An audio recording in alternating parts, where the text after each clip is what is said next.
chercheurs d'art baladent aux puces. Maggie Bravard, bonjour. On vous situe directement, stand 407, allée 7, marché Paul Bert. Comme ça, on sait où vous trouver. Comme ça, c'est fait. Mais quand on dit ça, qu'est-ce qu'on y trouve chez vous? Alors, chez moi, qu'est-ce que vous trouvez? Vous trouvez de l'art du XXe siècle, c'est-à-dire aussi bien du luminaire que du mobilier, que un petit peu de peinture, très peu. Voilà, tout un ensemble de choses qui font l'aménagement d'un intérieur. Donc, surtout, je suis spécialisée dans les années 50, beaucoup dans les luminaires et dans le siège. Je fais beaucoup de fauteuils, de restauration de fauteuils. Et tout au long de votre parcours du combattant dans ce dur métier d'antiquaire, des puces, vous avez avancé dans le temps et vous avez avancé dans vos spécialités. Vous avez démarré comme tout le monde avant sur le trottoir? J'ai démarré avant sur le trottoir très peu de temps, pendant 2 mois. Après, j'ai démarré sur le trottoir des puces, rue Paul Bert. Ça veut dire que vous n'aviez pas de stand? Oui, c'est ça. Qu'est-ce que ça veut dire sur le trottoir? C'est-à-dire que quand on n'a pas de stand, on déballe. On peut faire ça aux puces? Au cul du camion. On faisait ça n'existe plus. Et oui, ça n'existe plus. On faisait ça rue Paul Bert, le lundi matin, on avait le droit de déballer.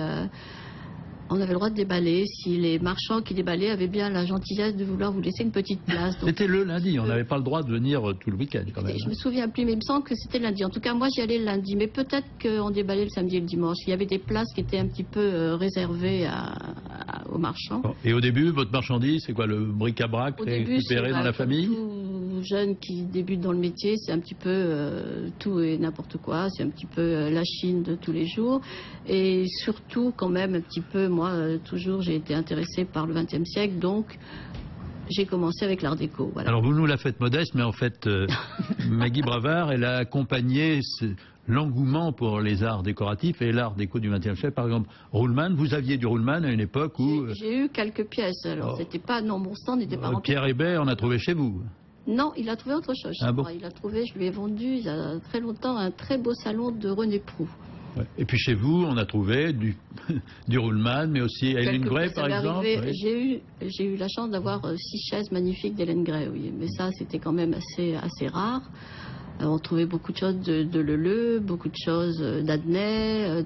Un bureau de Franck, par exemple, au hasard, comme ça. Il y a des gens qui passent toute leur vie à en trouver un, vous l'aviez. Oui, mais ça, c'était aussi le hasard. Vous savez, ce métier est fait de hasard. Et j'ai eu la chance de trouver...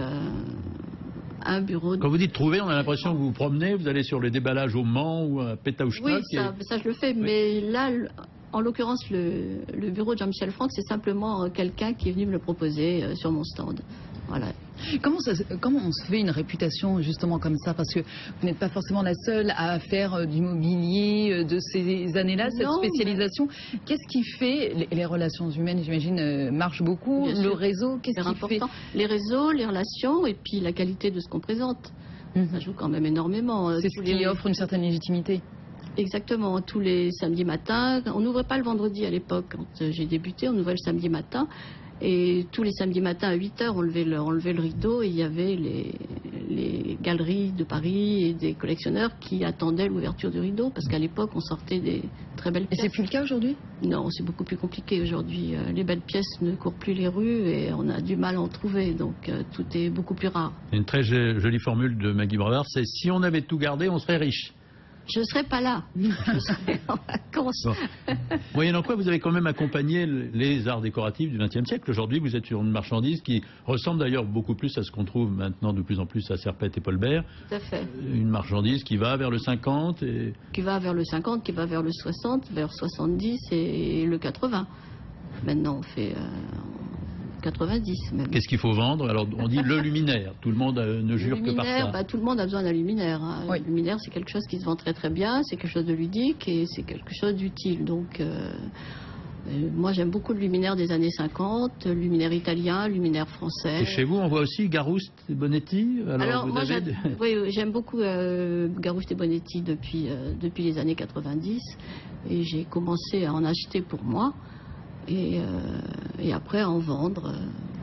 Maggie Bravard, ici même une autre invitée galeriste, si je me souviens bien, Olivier, parlait un petit peu de l'aspect macho du métier. Est-ce que sur les puces il existe encore ou est-ce que les choses ont évolué? Et moi je l'ai jamais senti, le côté macho des puces et des marchands. Et non.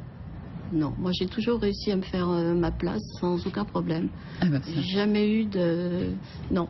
bon, eh bien, tant mieux. Ça, c'est une bonne chose à savoir. Il y a une chose qui m'inquiète. L'autre soir, je vous ai vu Oui. au marché Paul Bert aider un de vos voisins qui avait oublié de fermer son rideau. Vous parlez de l'ouverture du rideau. Oui. Ça vous arrive souvent d'oublier de fermer le rideau? On peut se servir tranquillement chez vous? C'est bien gardé, il y a des caméras, vous risquez pas de venir vous servir. Et en revanche, la bonne nouvelle, Olivier, c'est qu'on peut venir là ce Oui, week-end. ce Tous week-end, les il y a jours le fériés, vous vendredi, êtes... samedi, dimanche. Ah, nous sommes toujours ouverts, oui. Vous êtes toujours Non, mais là, ouvert. vous avez rajouté le 1er mai et le 8 mai. Oui, mais nous sommes Ouverture. ouverts de toute façon le vendredi matin. Oui, mais théoriquement, c'est Jeudi de plutôt pour les l'Ascension, marchands. Plutôt pour les marchands le vendredi. Jeudi de l'Ascension, vous serez ouvert ou pas? Non. Bien sûr. Ah oui, Oui. parfait. Nous sommes Eh ben, ouverts voilà. le 24 décembre, nous sommes ouverts Ça le aussi, c'est 1er nouveau. Il y a une janvier, époque, les nous sommes- puces, Ouais, on c'est suivait ça. ça de loin. Voilà. Eh ben, Maggie Bravard, merci beaucoup à vous. On rappelle stand 407 allée 7 marché Paul Bert. Merci beaucoup à vous. Merci beaucoup à vous, Olivier Dorinxan. On vous retrouve. Du coup, non pas la semaine prochaine parce que nous, exceptionnellement, on fait le pont la semaine prochaine, mais la semaine d'après, évidemment, même heure, même endroit pour vos chercheurs d'art. Merci beaucoup à vous.